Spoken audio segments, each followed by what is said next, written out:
আচ্ছা, একটা বাড়ির যদি ভিতটাই নড়বড়ে হয় তাহলে কি সেই বাড়িটা বেশি দিন টিকতে পারে? সবার প্রথম আমাদের বাড়ির ভিতের পিছনে নজর দিতে হয়। ঠিক তেমনি আমাদের শরীরেও তার একটা ভিত আছে। সেই ভিত অর্থাৎ আমাদের বডি স্ট্রাকচার যদি গন্ডগোল হয়ে যায় তাহলে কিন্তু আমরা কখনোই সুস্থ থাকতে পারবো না। এটা সবার প্রথম আমাদের বুঝে নিতে হবে। হাজার হাজার আসন, ব্যায়াম, প্রাণায়াম আছে, প্রত্যেকটারই বেশিরভাগ অংশেরই কাজ শরীরের সিস্টেমকে হিলিং করা, অর্থাৎ শরীরের সিস্টেমকে তার অরিজিনাল পশ্চারে নিয়ে আসা। এটা প্রথম কাজ। কিন্তু আজকে যে আসনটি আমি দেখাবো সেই আসনটার মূল কাজই হচ্ছে বডির অরিজিনাল স্ট্রাকচারকে ধরে রাখা। অর্থাৎ একটা বাড়ির ভিতকে যেমন ঠিক রাখাটা দরকার, ঠিক সেরকম আমাদের এই শরীরের যে স্ট্রাকচার, কাঠামো, যেটা সেই কাঠামোকে নিজের জায়গায় ধরে রাখা হচ্ছে এই আসনটির মূল কাজ। আসনটি সবাই করতে পারে, খুব সহজ, এর তেমন কোনো বিধিনিষেধ নাই। হ্যাঁ, অবশ্যই যারা বিভিন্ন শারীরিক সমস্যায় ভুগছেন বা যারা মনে করছেন যে এটা করলে আমার অসুবিধা হবে, তারা অবশ্যই আপনার নিজের চিকিৎসক বা কোনো যোগ প্রশিক্ষকের সামনেই আসনটি করবেন। কিন্তু যারা স্বাভাবিকভাবে সুস্থ মনে করেন বা সুস্থ থাকতে চান, যাদের ছোটখাটো সমস্যা সবে শুরু হয়েছে, তারা কিন্তু প্রতিনিয়ত প্রতিদিন যদি এই আসনটি করেন তাহলে কিন্তু অবশ্যই আপনি সুস্থ থাকতে পারবেন। প্রিভেনশন বেটার দ্যান কিওর, অর্থাৎ অসুস্থ হওয়ার আগে আমাদের ভাবা উচিত যাতে অসুস্থ হতেই না হয়। সেই প্রসঙ্গে আজকে যে আসনটি দেখাবো সেই আসনটি হচ্ছে সেতু বন্ধ আসন বা ব্রিজ পোজ। আসনটি দেখানোর আগে আমি অনুরোধ করব, যারা আমার চ্যানেল আজকে প্রথম দেখছেন, আপনাদের প্রিয় স্বাস্থ্য সমৃদ্ধি চ্যানেলটি সাবস্ক্রাইব করে নিন। আপনি যদি চ্যানেলটি সাবস্ক্রাইব করে নেন, আমি জানবো আমার চ্যানেলে আর একজন অভিভাবক যুক্ত হলো। আপনারাই তো আমার অভিভাবক, আপনারাই তো আমার সঠিক পথে পরিচালনা করবেন। আর যারা রোজ দেখছেন তারা অবশ্যই লাইক করুন, কমেন্ট করুন ও শেয়ার করুন। সেতু বন্ধাসন। সেতু বন্ধাসন কি কি উপকার আমি আগে একটু বলে নিই। সেতু বন্ধাসন আমাদের মেরুদণ্ডের যে স্ট্রাকচার, সেই স্ট্রাকচারকে ঠিক রাখে। অর্থাৎ আমাদের মেরুদণ্ডের যে স্ট্রাকচার, সেই স্ট্রাকচারকে ঠিক রাখতে সবচেয়ে সহজ। আমাদের সার্ভাইকালের যে কোনো সমস্যায় খুব মারাত্মকভাবে লাভদায়ী। আমাদের থায়ের, আমাদের হাতের ডাইজেশন সিস্টেমের, নিচের মা বোনদের বিভিন্ন গাইনো সমস্যায়, পুরুষদের বিশেষত আজকাল আফটার 50 প্রস্টেটের সমস্যা আসছে, ঘরে ঘরে প্রস্টেটের সমস্যা। একটু বয়স হলেই আজকাল মানুষ ধরে নিয়েছে প্রস্টেটের সমস্যাটা কমন ব্যাপারে তো হবেই না। আপনি যদি এখন থেকে প্রতিনিয়ত সেতুবন্ধ আসন অভ্যাস করেন, আপনার প্রস্টেটের সমস্যা থাকবে না বা আসবে না। যদি এসে গিয়ে থাকে সে বিদায় নেবে শরীর থেকে, আর যদি না এসে থাকে তো কোনোদিন আসবে না। হ্যাঁ, আপনাকে প্রত্যহ এর অভ্যাস করতে হবে। একটি আসলে বহু গুণ, আমি তো অল্প দিয়ে বললাম।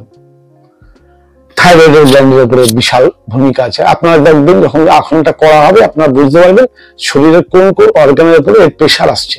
অটোমেটিক যেখানে যেখানে প্রেশার আসবে সেখানে সেখানে ব্লাড সার্কুলেশন বাড়বে, আর ব্লাড সার্কুলেশন বাড়লে সেই অর্গান খুব খুশি হবে, খুব ভালোভাবে কাজ করবে, সুচারুরূপে আমাদের শরীরকে চালাতে তারা সাহায্য করবে।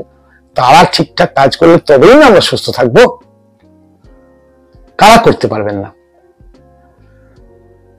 যারা স্পাইনালের কোনো কঠিন সমস্যা ভুগছেন, হার্নিয়া আছে বা পেটের মারাত্মক কোনো সমস্যা ভুগছেন, তারা অবশ্যই এটা করার আগে আপনার ডাক্তারের পরামর্শ নিয়ে নেবেন। আর গর্ভবতী মহিলারা ভুল করে এটি করবেন না। এছাড়া অল্প স্বল্প সমস্যায় যারা ভুগছেন তারা একজন যোগ প্রশিক্ষকের সামনে আসনটি শুরু করুন। প্রথম কষ্ট হবে, অভ্যাস হয়ে গেলে কষ্ট হবে না। তাই আসুন, খুব সহজ আসন, সবার জন্য উপকারী, সমস্ত বয়সের জন্য উপকারী, সেতুবন্ধ আসন। সেতুবন্ধ আসন শুরু করার সময় প্রথম শর্ত হচ্ছে আমাদের প্রথমে পা সোজা করে বসলাম, বসে আমরা আস্তে আস্তে শুয়ে পড়ব। অবশ্যই প্লেন শুয়ে পড়লাম। শুয়ে পড়ার পর দুটো পাকে আমরা একদম গোড়ালিটাকে টাচ করে দিলাম। হাতটাকে বিভিন্ন ভাবে করা যায়, আমি 2-3টে পোজ দেখাবো, আপনারা দেখুন কোনটা আপনার কাছে কমফোর্টেবল মনে হবে। কখনো হাত দিয়ে পাকে ধরে করা যায়, দেখুন হাতকে পা দিয়ে ধরে সিম্পল আপনার ঘাড়ের উপর। এখন কিন্তু পুরো বডি আমার মাটিতে ঠেকে আছে। যখন আমি বডিটাকে তুলবো তখন প্রথমে শ্বাস নিয়ে শক্তি নেব শরীরে, সেই শক্তি নিয়ে বডিটাকে উপরে তুলবো। বডির উপরে তোলার পর নর্মাল শ্বাস চলবে, কাঁধ আর মাথা ঠেকে থাকবে মাটিতে, দুটো পা ঠেকে থাকবে না মাটিতে। এটাকে বলা হচ্ছে সেতু বন্ধ আসন। ভালো করে দেখুন।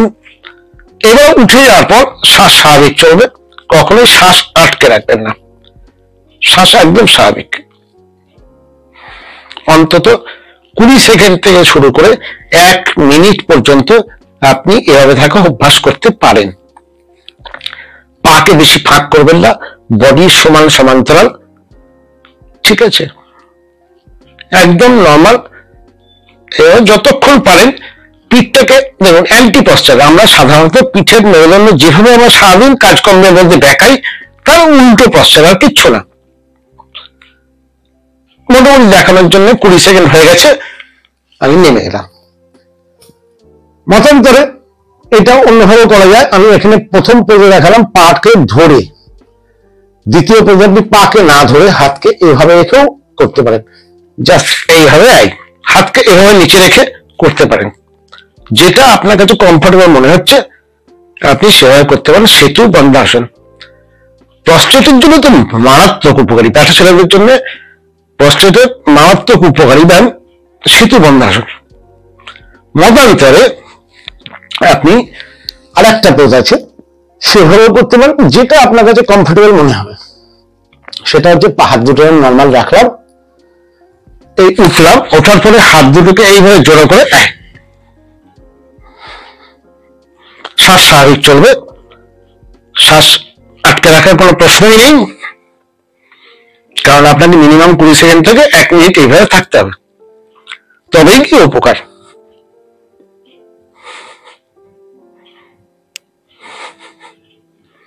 খুব সহজ আসন, সবাই করতে পারে, করার দরকার।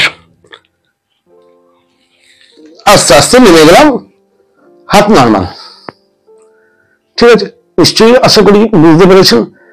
আমি একটু অ্যাঙ্গেল চেঞ্জ করে একটু দেখিয়ে দিই আপনারা বোঝার সুবিধার জন্য।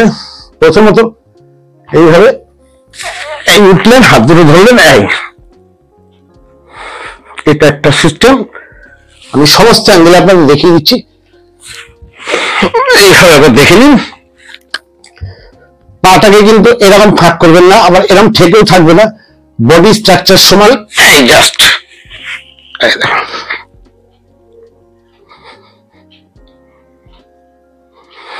ঠিক আছে। আমি উল্টো অ্যাঙ্গেলে একবার দেখাচ্ছি, দেখুন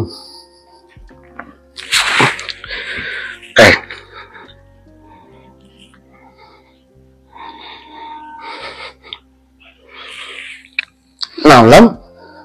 মেরুদণ্ড, ঘাড়, ডাইজেশন, লাং, পা,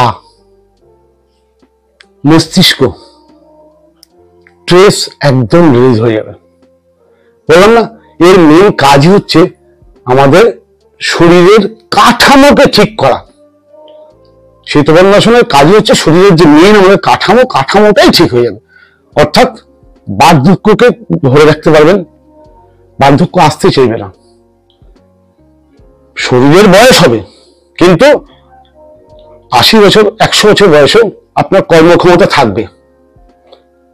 আপনি কখনোই চামড়ার ঔজ্জ্বল্য হারাবেন না। বয়স মনে হবে যে 30-40 বছর বয়স, এতটাই শরীরে এনার্জি থাকবে, শরীরে ফিটনেস থাকবে। তাহলে এত কিছু যার উপকার। আমরা আশা করব প্রত্যেকে প্রত্যহ সকালবেলা অবশ্যই খালি পেটে বা সন্ধ্যাবেলাও করতে পারেন, কিন্তু খাওয়া দাওয়ার অন্তত 4 থেকে 5 ঘন্টা পর কখনোই ভর্তি পেটে এই ধরনের আসন ব্যায়াম করা উচিত নয়। অর্থাৎ সকালবেলা খালি পেটে অথবা সন্ধ্যাবেলা খালি পেটে প্রত্যহ অভ্যাস করুন। অপরিসীম লাভ শীতবন্ধাসনের। কেমন লাগলো অবশ্যই কমেন্ট করে জানাবেন। আগামীকাল আবার কোনো নতুন আসন নিয়ে আসবো।